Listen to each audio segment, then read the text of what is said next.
Satu biji ni berapa? Ini ya, 60. Ini? Ini 50. Ini? Ini 60. 60.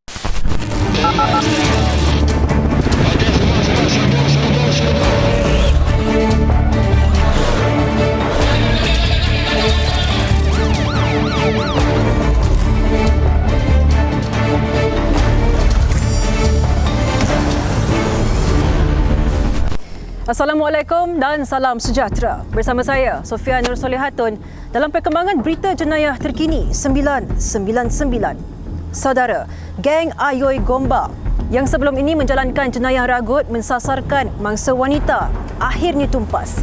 Tindakan mereka berselindung di sebalik perniagaan vape dan juga ayam goreng dikesan pihak polis. Perinciannya dalam rangkuman kejadian jenayah seminggu 999.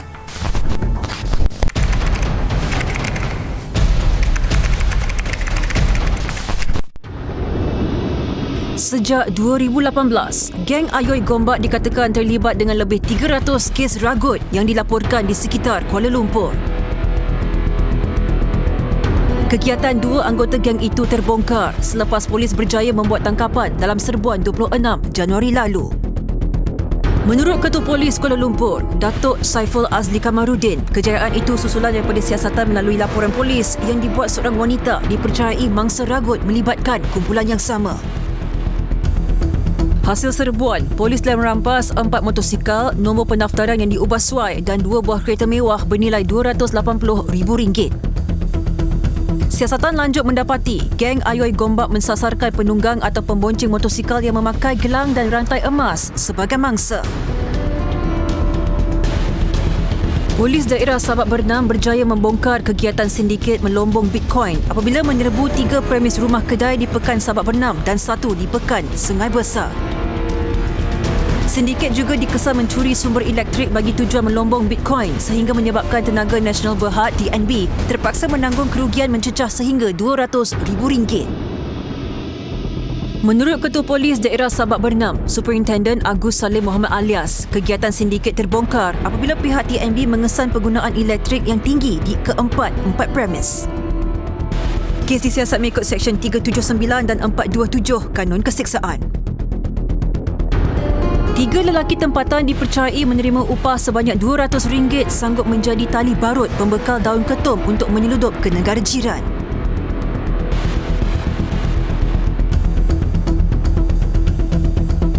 Menurut Ketua Polis Daerah Padang Terap, DSP Mulkiaman Manzar, ketiga-tiga suspek ditahan di laluan tikus sebuah kebun getah berdekatan sempadan Malaysia, Thailand.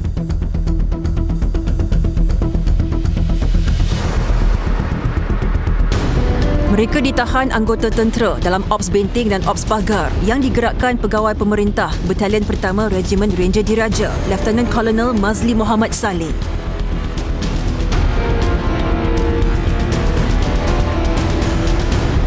Sebanyak 1.7 tan metrik daun ketum bernilai RM15,000 berjaya dirampas. Pengasas aplikasi Sugarbook direman selama 7 hari untuk membantu siasatan polis. Penahanan reman itu bertujuan bagi menjalankan siasatan atas dakwaan aplikasi itu digunakan sebagai platform mencari perempuan simpanan. Perintah reman dibenarkan oleh Hakim Mahkamah Tinggi Datuk Norin Badarudin pada prosiding semakan permohonan. Kes disiasat mengikut Seksyen 505, 372 dan 372B Kanun Keseksaan serta Seksyen 233 Akta Komunikasi dan Multimedia 1998. Bukan sahaja menggaji gadis warga asing sebagai pelayan pelanggan atau GRO, sebuah premis hiburan di Sekincan Sabak Bernam bertindak luar batasan apabila turut menyediakan pil khayal untuk pelanggan supaya mereka berhibur. Wartawan Haris Farah Alex ke lokasi serbuan bersama pasukan D7 Ibu Pejabat Polis Kontingen Selangor. Saksikan laporannya.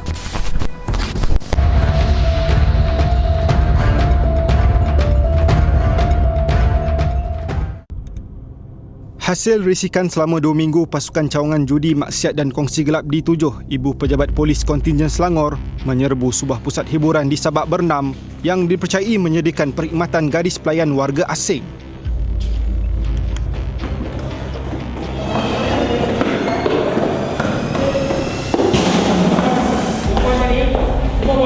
dengan customer yang bawah ada 2 orang ni.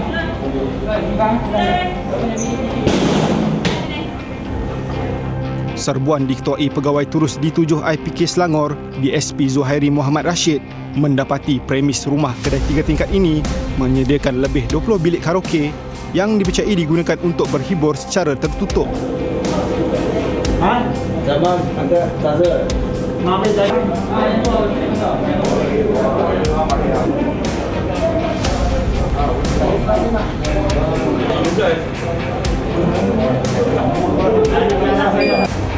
Beberapa bilik penginapan dipercayai dihuni gadis GRO warga asing turut dikesan. Pemeriksaan awal mendapati hanya barangan peribadi dan pakaian ditemui tanpa penghuni. Mana jom tu? Mana jom tu? Dia sembunyi kat mana? Dia sembunyi kat mana? Kawan. Kawan. Kita ada kawan. Yang lain mana? Lain kita. Namun pihak polis berjaya membongkar lokasi persembunyian kesemua gadis warga asing yang ditempatkan di aras 3 bangunan sama.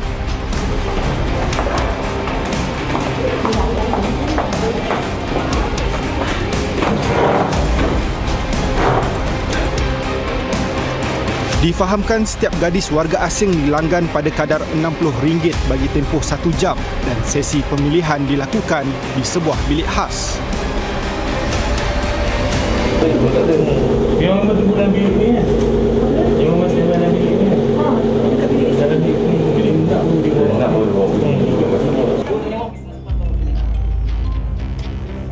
Ketika serbuan dilakukan anggota dan pegawai D7 IPK Selangor, 2 lelaki tempatan dipercayai penjaga premis berusia di antara 47 dan 50 tahun berjaya ditahan. Tadi bagi tak nak angkat. Tak bagi tak nak angkat. Dia taping tu dia sekali tanah lepas pergi. Oh, dia angkat satu-satu lah. Berapa orang angkat? Berapa orang amoi angkat? Angkat satu kali. Satu ada 2 macam ni tengok. Tengok tu dia bawa kereta. Ya. Berdasarkan penyamaran dan risikan sebelum serbuan, pihak polis berjaya menemukan 58 biji pil khayal dipercayai Ermin 5 dan 39 pil ekstasi di kaunter bayaran premis. Turut ditemui 4 paket Lutsina mengandungi serbuk yang disyaki dadah. Itu tadi buat ada jenis kan. Itu berapa satu biji berapa? Berapa biji? 40 macam 50. Lagi ada tengok mahal sikit. Jus tengok 800. 200 macam ni lah. 200 apa? Jus lah, jus. Oh, jus. Itu jus 200 ringgit. Itu lain pai? Pai ah. Pai ini satu biji 10. Okey. Lebih mengejutkan apabila pemeriksaan lanjut ke atas kenderaan jenis sedan milik penjaga premis mendapati 3 paket Lutsina mengandungi 23 biji pil ekstasi disimpan secara tersembunyi. Kesemua bahan terlarang disyaki disediakan oleh penjaga premis untuk jualan kepada pelanggan.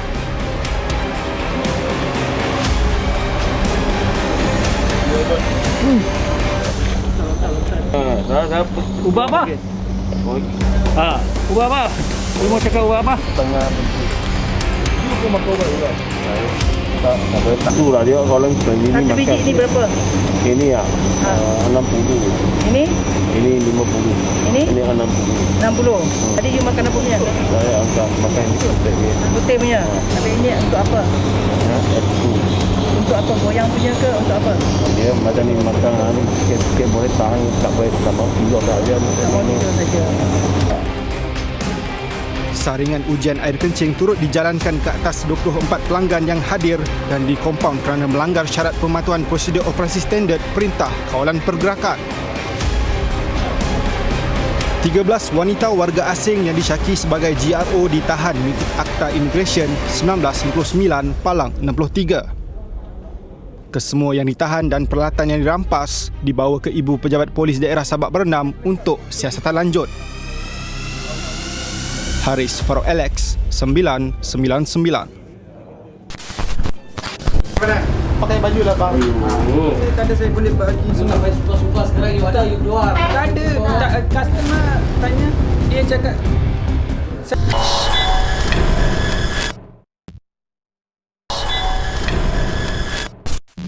Penguatkuasaan bagi mencegah penyalahgunaan dadah terus dilaksanakan pasukan polis daerah Petaling Jaya. Modus operandi dan taktik pengedaran dadah dikatakan turut bertukar ketika Perintah Kawalan Pergerakan PKP. Bersama pasukan narkotik IPD Petaling Jaya, wartawan Hazia Hamid membongkar isu sarang dadah, lebih dikenali sebagai Port Bandar. Saksikan laporannya.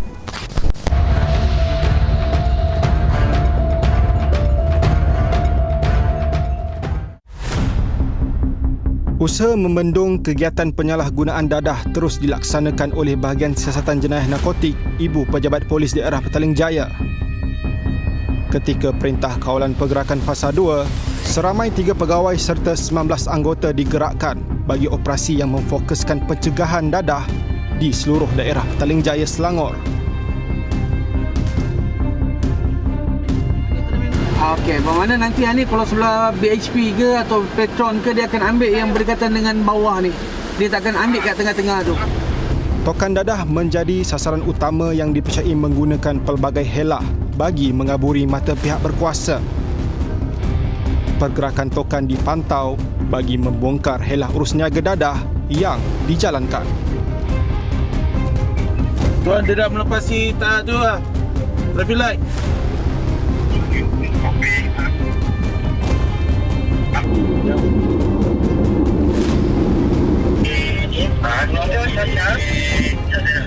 Menukar lokasi rundingan adalah satu daripada helah tokan ketika menghantar barang terlarang kepada pembeli.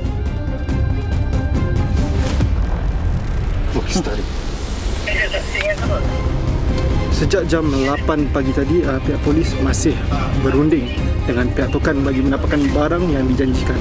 Dan tepat jam 9 malam, kami menuju ke lokasi yang keempat dan lokasi ini masih belum dikenal pasti. Susulan itu kami menuju ke kawasan Desa Mentari bagi melakukan intipan serta tangkapan seorang tokan yang disyaki akan menghantar dadah jenis syabu seberat 80 gram kepada pembeli. Model mat je. Saya tak nampak langsung. Perhati juga lah, dia akan grade.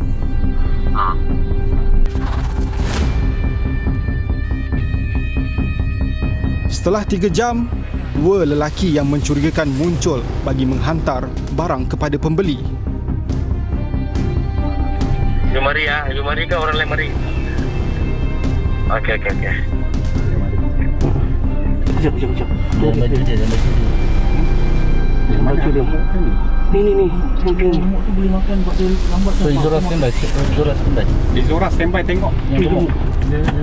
Di Zora standby tengok yang gemuk tu Jangan pergi dulu. Jangan strike lagi, tunggu dulu. Tengok ada nampak tak gemuk tu? Ha? Tak nampak, ada satu orang gemuk tu. Okey, dah ada. Okey, Strike. Okey, sekejap. Dia pegang dulu. dia akan grade.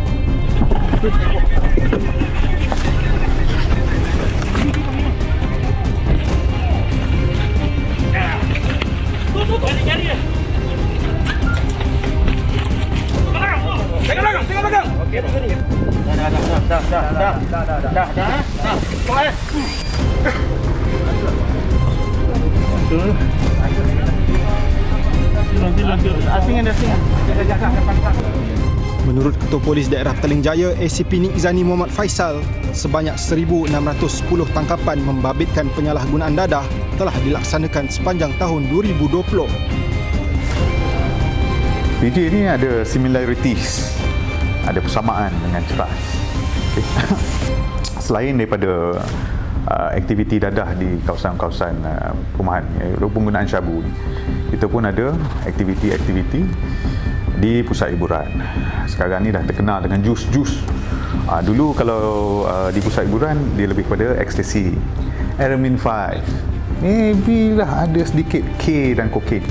Kokain hanya orang-orang kaya saja yang boleh afford lah, sebab dia mahal.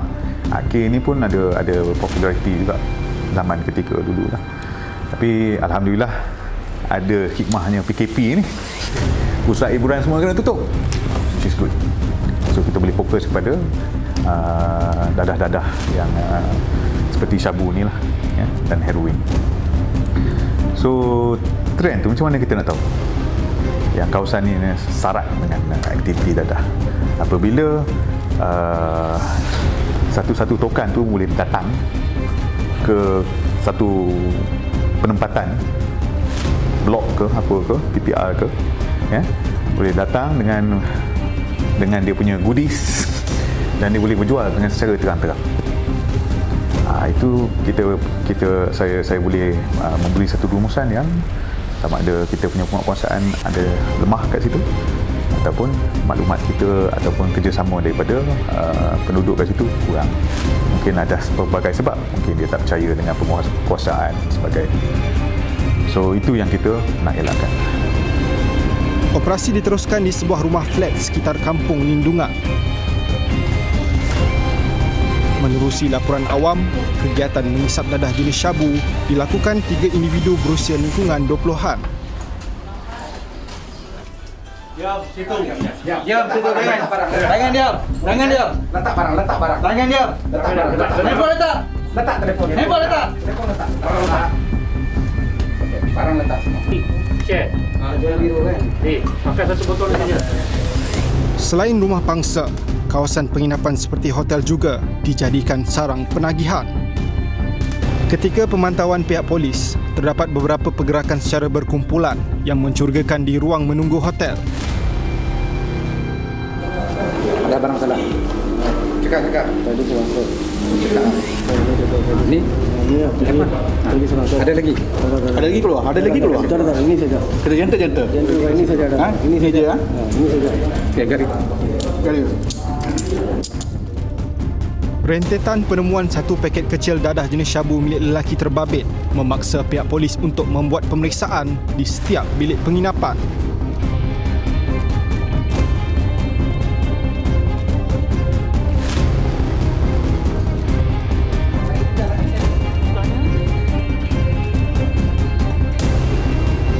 Lebih mengejutkan, kegiatan seks yang dijalankan oleh golongan lelaki songsang turut dikesan selain menjalankan kegiatan menagih. Pakai baju lah bang. Kata saya boleh bagi sampai 12 lagi wadah you keluar. Ada customer tanya, dia cakap Kesalahan di bawah Akta Dadah Berbahaya 1952 akan terus dikuatkuasakan khususnya di daerah Petaling Jaya bagi mencegah individu yang membekal dan memiliki bahan terlarang. Haziq Hamid, 999. Kru sebuah kapal layar mengalami detik yang mencemaskan apabila kapal yang dikemudi mula terbakar. Ikuti laporan insiden yang hampir merangkut nyawa itu dalam tragedi 999 minggu ini.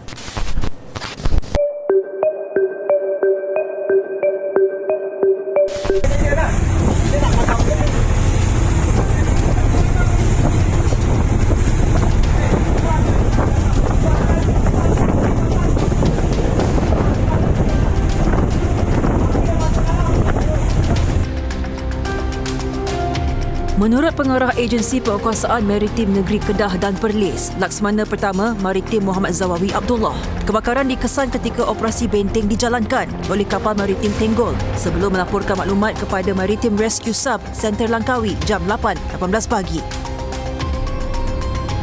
Kapal layar Fersia dilaporkan mengalami kebakaran di kedudukan 0.6 Batu Nautika Timur Laut berhampiran Pulau Singa Kecil, Langkawi.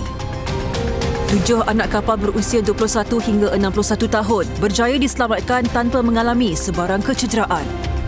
Pasukan bomba dan penyelamat serta Jabatan Laut turut membantu mengawal api daripada merebak disebabkan faktor angin yang bertiup kencang.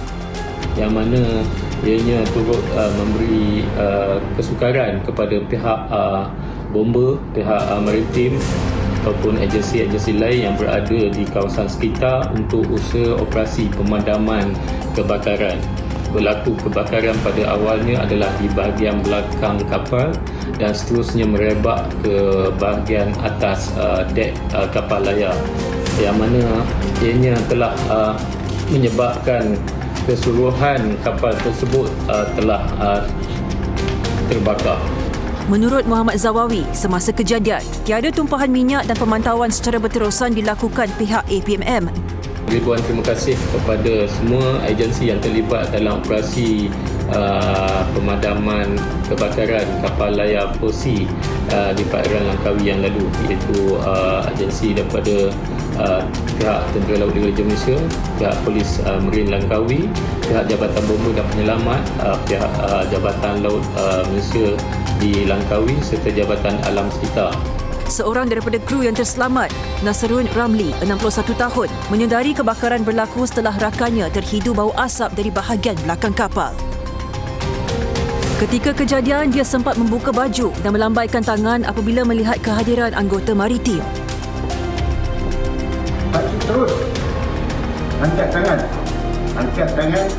Terus pakcik. Buka baju. Okey. Lebih kurang dalam 5 minit, lebih kurang macam tu. Lepas tu, anggota-anggota maritim ni, dia orang perasan. Terus datang. Lepas tu pakcik berucap, terima kasih banyak kepada anggota-anggota maritim. Pasal pakcik bukan dia seorang pakcik saja. Pakcik ada kami ada 6 orang dalam kapal. Ya, alhamdulillah. Masa tu nyawa pakcik, nyawa kawan-kawan pakcik dengan pakcik tak tahu dulu dekat mana. Oh, ya Allah Ta'ala saja ya. Dia malas.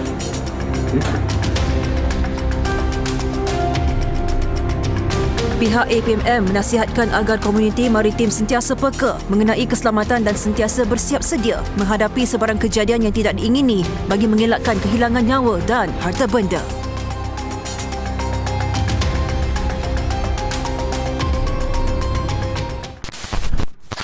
Yang bekerja dia.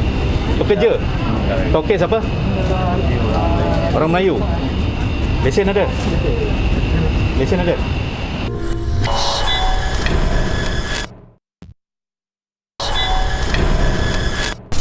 Biarpun pernah dikenakan tindakan sitaan, 2 warga asing tetap berdegil menjalankan perniagaan tanpa lesen di Jalan Kapar sejak 2 bulan lalu. Pihak berkuasa tempatan Majlis Perbandaran Kelang melancarkan operasi untuk membantras tindakan beberapa premis yang beroperasi secara haram. Perinciannya bersama wartawan Sanizar Ain.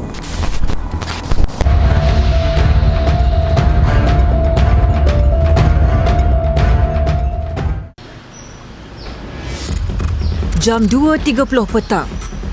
Jabatan Penguatkuasa Majlis Perbandaran Kelang MPK mengadakan taklimat operasi bagi membantras peniaga warga asing. Matlamat operasi adalah untuk membantras warga asing yang menjalankan aktiviti perniagaan secara haram di sekitar Kelang, Selangor. Timbalan Pengarah Penguatkuasa Syahrul Hazri Abdul Majid mengetuai operasi yang turut melibatkan 3 pegawai dan 20 anggota MPK. 999 berkesempatan menyertai operasi ini. Lokasi pertama mensasarkan kawasan kampung Sungai Pinang, Jalan Kapar. Hasil pemeriksaan terhadap premis perniagaan ini mendapati warga asing menjalankan kegiatan perniagaannya tanpa memiliki lesen perniagaan yang sah. Dipercayai pemilik sebenar premis perniagaan ini telah membuat sewaan kepada warga asing itu untuk menjalankan aktiviti perniagaannya. Operasi turut memberi penekanan kepada pemilik warga asing yang cuba mengambil kesempatan untuk memonopoli perniagaan di sekitar kawasan terbabit. Premis ni tak ada lesen lah, satu tak ada lesen daripada pihak majlis. Satu lagi dikendalikan oleh warga asing lah, warga Indonesia. Memang kita dalam majlis memang tidak benarkan warga asing lah untuk membuka sebarang perniagaan dengan premis macam ni lah. Kita akan bertindakan sitaan barang-barang dalam kedai. Pihak MPK meneruskan pemeriksaan di premis berlainan di sekitar lokasi yang sama. Hasil pemeriksaan turut mendapati premis perniagaan ini dijalankan oleh warga asing yang beroperasi tanpa lesen yang sah. Kedai sewa. Sewa sebab owner dia adalah penduduk tetap. Owner ni bukanlah warga tempatan lah. Cuma tanah ni disewa daripada kita punya warga tempatan lah. sewa dibuka kedai dan dia beroperasi, tapi memang warga asing lah yang siapa? Yang bekerja dia. Bekerja? Tokek siapa? Orang Melayu? Lesen ada? Lesen ada? Lesen tak ada? Tahu tak berniaga tanpa lesen tu satu kesalahan? Tahu tak? Jadi sedarlah kita ambil tindakan ni atas tak ada lesen satu, lepas tu perniagaan dijalankan oleh orang warga asing lah.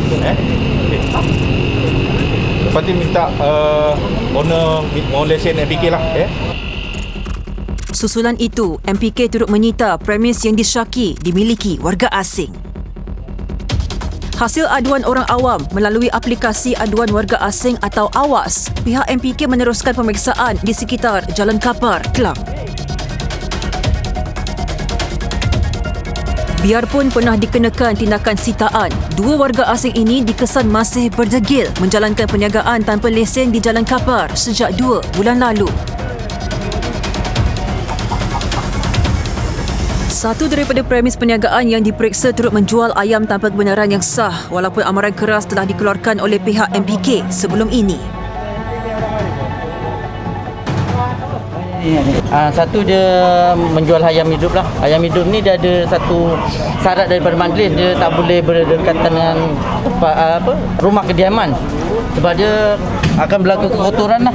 Dia sembelih ayam dan bulu dan darah tu akan dimasukkan longkang lah, yang disumbat ataupun ni lah, berpunca pencemaran. Satu lagi, dia kalau ni kedai runcit ni yang selalu yang menjual pemiliknya adalah warga asing lah, Bangladesh. Tapi kita tak pernah jumpa pun dia punya owner yang ada di sini. Memang tak ada lesen lah di sini. So tindakan kita sitaan dan juga kita akan buat tindakan lanjut lah. Jika ada maklumat, ada info yang mana peniaga warga asing ni berniaga di premis-premis, premis-premis maupun yang menjaja, bolehlah salurkan maklumat tu kepada pihak MPK di saluran 3371 4044 ataupun 3374 8845. Itu 24 jam lah.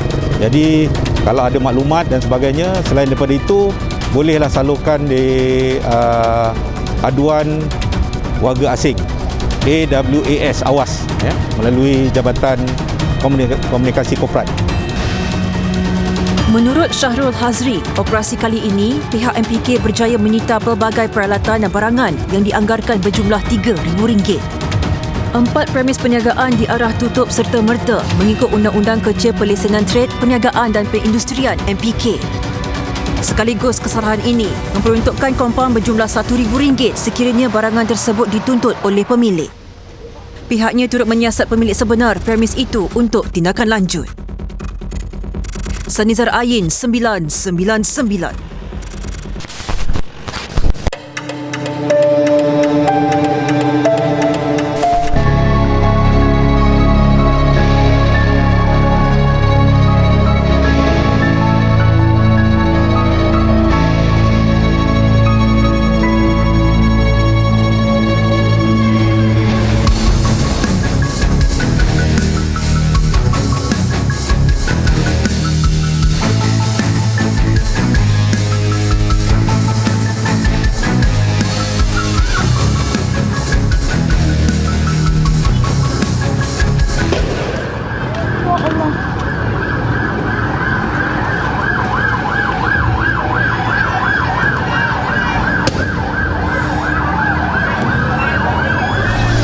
Enam buah kenderaan termasuk sebuah van musnah dalam kebakaran di parkir kereta sekitar Projek Perumahan Rakyat PPR Pantai Ria, Jalan Pantai Dalam. Tragedi berlaku pada jam 12.46 tengah hari selepas Pusat Gerakan Operasi Jabatan Bomba dan Penyelamat Malaysia Kuala Lumpur menerima panggilan kecemasan. Kebakaran yang membabitkan sebuah van dan 5 buah kereta sempat dirakam penduduk tempatan dan menjadi tular di media sosial dengan lebih 40,000 tontonan.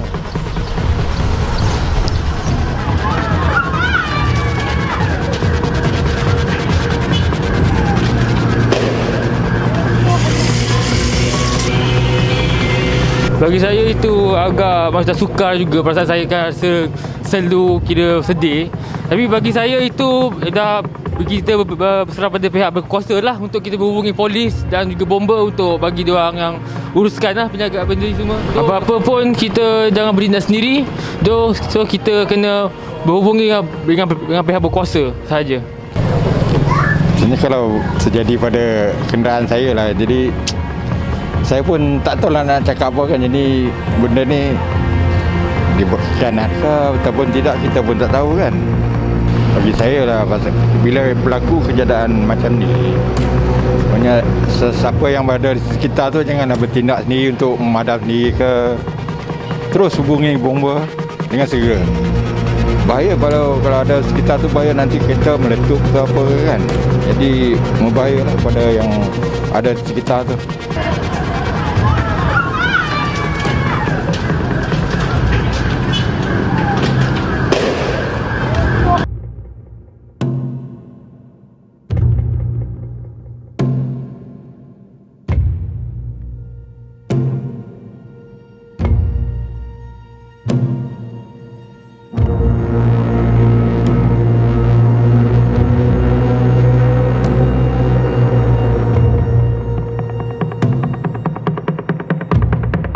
Terdapat beberapa punca utama yang kita boleh kategorikan dalam kebakaran yang melibatkan kenderaan.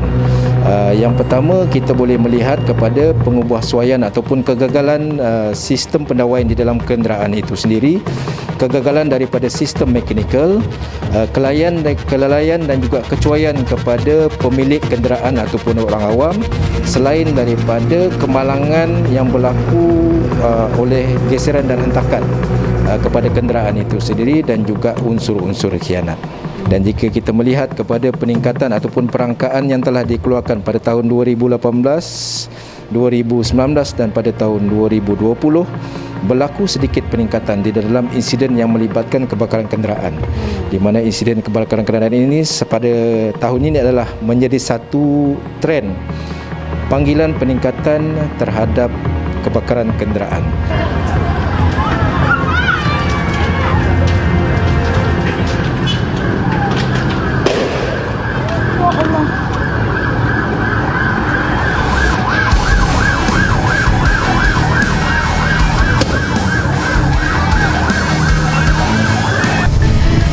Tindakan pemadaman membabitkan 21 anggota dan 2 jentera dari Balai Bomba dan Penyelamat Pantai dan Setapak. Kebakaran yang menyebabkan kemusnahan kepada 6 buah kenderaan itu berjaya dipadamkan pada jam 12.59 tengah hari. Punca kebakaran masih dalam siasatan. Bekas kandang khinzir, yang beroperasi, dan dalam masa yang sama kita nampaklah ada haiwan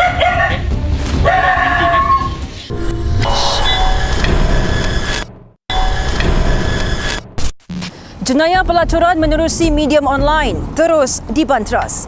Serbuan ke atas sebuah hotel di sekitar Sri Kembangan, Selangor menemukan beberapa bilik dihuni pekerja seks. Wartawan Haziq Hamid menyertai Ops Noda yang digerakkan Ibu Pejabat Polis Daerah Serdang baru-baru ini.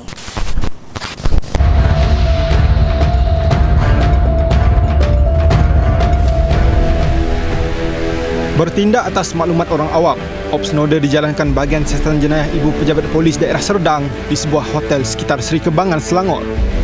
Hasil intipan selama 3 hari kegiatan pelacuran wujud di aras 2 hotel terbabit dan tempahan dijalankan secara dalam talian. 8 orang pekerja seks warga asing berusia antara 20 hingga 30 tahun mengaku telah menerima bayaran perkhidmatan berjumlah RM190 mengikut kadar masa yang ditetapkan.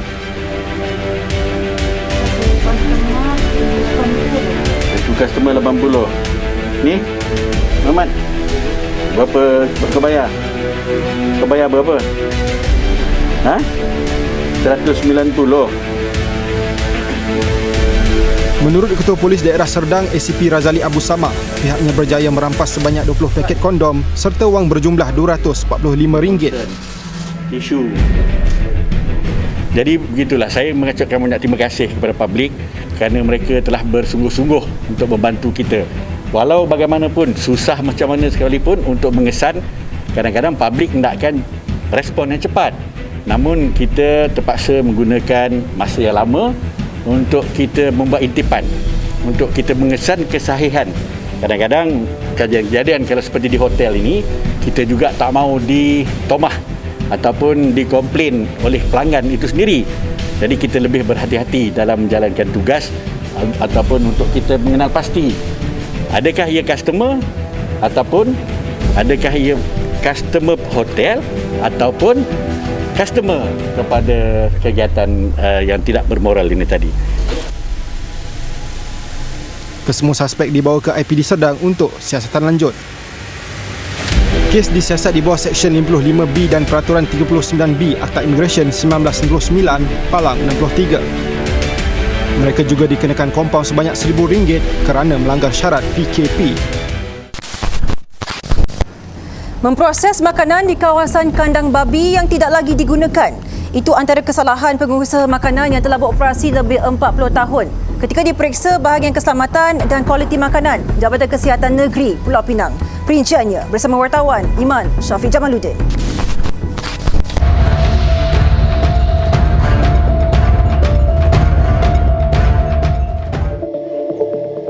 Bahagian Keselamatan dan Kualiti Makanan Jabatan Kesihatan Pulau Pinang menjalankan pemeriksaan yang mensasarkan sebuah kilang pembuatan pucuk.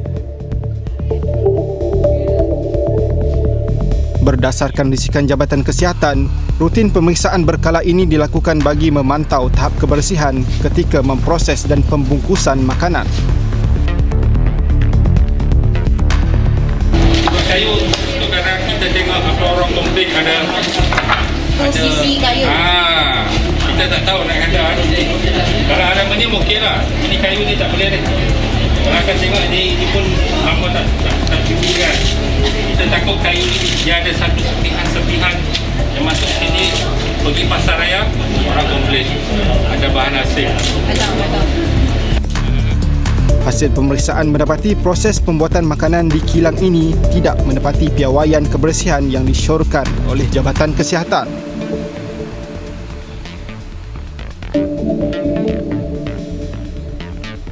Turut dikesan alatan yang digunakan untuk memproses biji soya tidak diselenggara bagi satu tempoh masa yang lama gara-gara keadaan mesin yang terlalu kotor.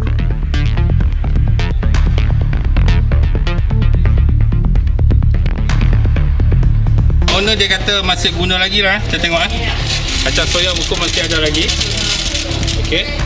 Yang ini membuktikan bahawa mesin ni masih digunakan lah. Sebab soya dia proses ni. Tapi kalau kita lihat dari segi structure memang kotor lah. Okey. Dari segi dalam ni semua tengok memang berhabuk lah Yang ni pun tengok Rata-rata pekerja kilang tidak menggunakan sarung tangan semasa menjalankan tugas selain tidak memakai apron dan pelitup kepala.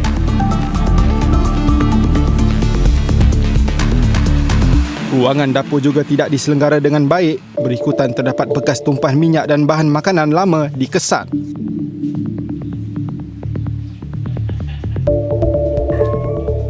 Pemeriksaan diteruskan di sebuah lagi kilang memproses pucuk yang terletak hanya 10 meter dari kilang pertama.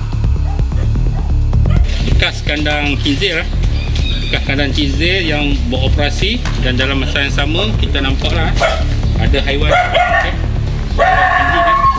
dan dari ikut kita punya peraturan kita atau makanan tempat proses makanan memang tak boleh ada haiwan sebab kita takut bulu dia, penyakit dia dan ada sejumlah haiwan yang penyakit masuk kepada makanan dan impak kepada manusia lah. Itu yang kita tak benarkan.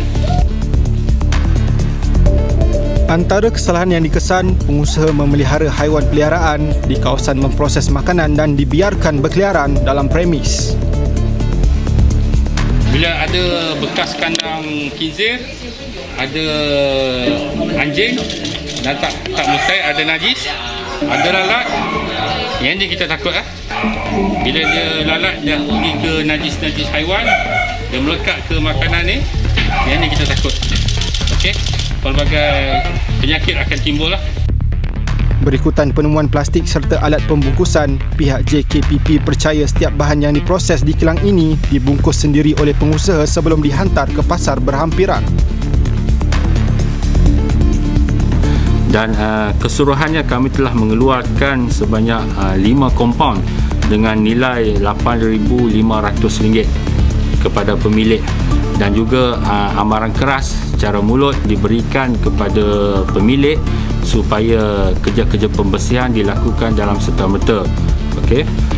Susulan itu kami juga memanjangkan isu ini kepada pihak berkuasa tempatan berkenaan dengan status pelesenan, sebab itu di bawah bidang kuasa pihak berkuasa tempatan. Kami berharap isu ini dapat ditangani dengan segera untuk mengelakkan perkara-perkara yang tak diingini seperti keracunan makanan ataupun keracunan fizikal kepada makanan tersebut. Pihak Jabatan Kesihatan turut memberi amaran secara lisan kepada pemilik kilang dan menjelaskan tindakan yang perlu dilakukan bagi memastikan urusan perniagaannya boleh beroperasi semula. Tahun-tahun ni saya tak mau. Ini produk makanan you tak boleh buat ini macam. You kena sentiasa bersih. Okay. Sana tu ada najis tikus, you kena kasih sapu. Make sure you panggil itu pest control. Pest control untuk buat itu pemeriksaan untuk binatang tu lah. Pastikan dia you punya premises dia ada itu tikus, lipas. You kena rasa takut sudah ada tapi tak efektif. Tidak berkesan. Lepas tu ini plate kayu kasih tukar sama bersih. Okay. You senang cuci. Nanti itu kuman ada lekat dekat sama tu kayu.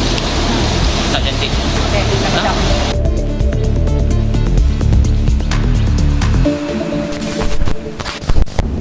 Usaha pihak berkuasa dalam mempertahankan kedaulatan negara terus dihargai.